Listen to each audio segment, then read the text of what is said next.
everyone. My name is Aditya and I'm doing my final year engineering in Chennai. Though I'm a Hindu, I have been having this question about Islam that I wanted to ask, and no better a person than Dr. Zakir Naik.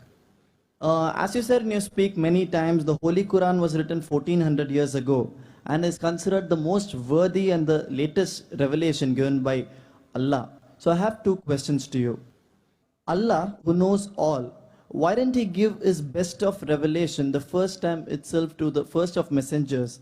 And why did God take so many times to give His best of knowledge? And my second question, which is related to this, is even before the Holy Quran was written, that is 1400 years ago, human beings had lived in the earth for thousands of years. So why did Allah, the most merciful, didn't give them that best knowledge which He has given us for the last 1400 years? Thank you. The brother asked a very good question, very relevant question. Two questions, both the questions overlapping the answers. He said that why did Allah subhanahu wa ta'ala give this last and final revelation 1400 years ago? Why not in day one when human beings were there? And second part, which is a part of the same question, that what about the people who lived before 14 years ago? They were deprived of the Quran. So if Allah is most merciful, most gracious, most beneficent, so isn't it that the people earlier before 1400 years were deprived? Very good question. To reply to your question, my son, he tells me that, Abba, father, you want me to become a doctor? Why do you put me in nursery, first standard, second standard, then school, then college? Why don't you put me into medical college directly? If I want my son to become a medical doctor, I don't have to put him into the medical college directly. I have to first make the grounds very clear. First he goes into the pre-primary school, then goes into the school, first standard onwards, passes school, then goes to the higher school, then college, and when he's fit, then he enters the medical college.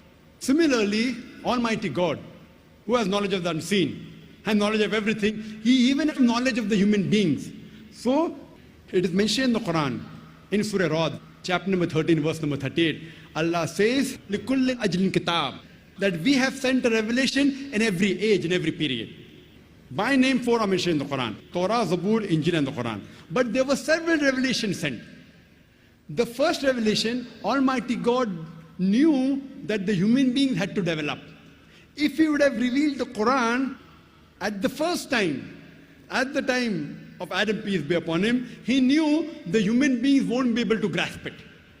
That is the reason in the revelation that came before the Quran, that is the Injil. Today we have the Bible, though we don't consider the Bible to be the Injil, but some parts of the Bible may be the Word of God. It's mentioned in the Bible, in the Gospel of John, chapter number 16, verse number 12 to 14. Jesus Christ, peace be upon Him, says, I have many things to say unto you, but ye cannot bear them now. For He, when the Spirit of truth shall come, He shall guide you unto all truth. He shall show you the way to come. He shall glorify me. So here Jesus Christ, peace be upon Him, He knew, but yet He said that you will not be able to grasp it. Therefore, when the last and final messenger will come, he will show you things to come. So similarly, Almighty God, He knew very well that when is the right time for the human beings to receive the last and final revelation, the Quran, and that was about 1400 years ago. As far as the second part of the question is concerned, what about the people that came before the Quran was revealed? I will tell them that if my son goes to standard 1, he will not be given the medical question paper. He will be given the question paper of standard 1. If he goes to higher school, he will be given the question of higher school. Then junior college. Fine?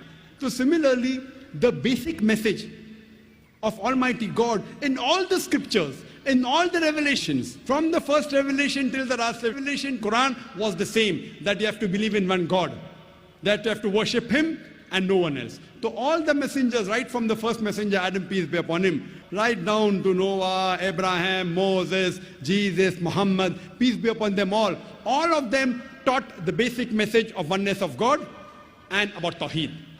And about this message of oneness of God and Tawheed, inshallah, I'll be discussing in detail on the last day of this conference, on the last Sunday, that's the 20th of January, inshallah. Hope that answers the question.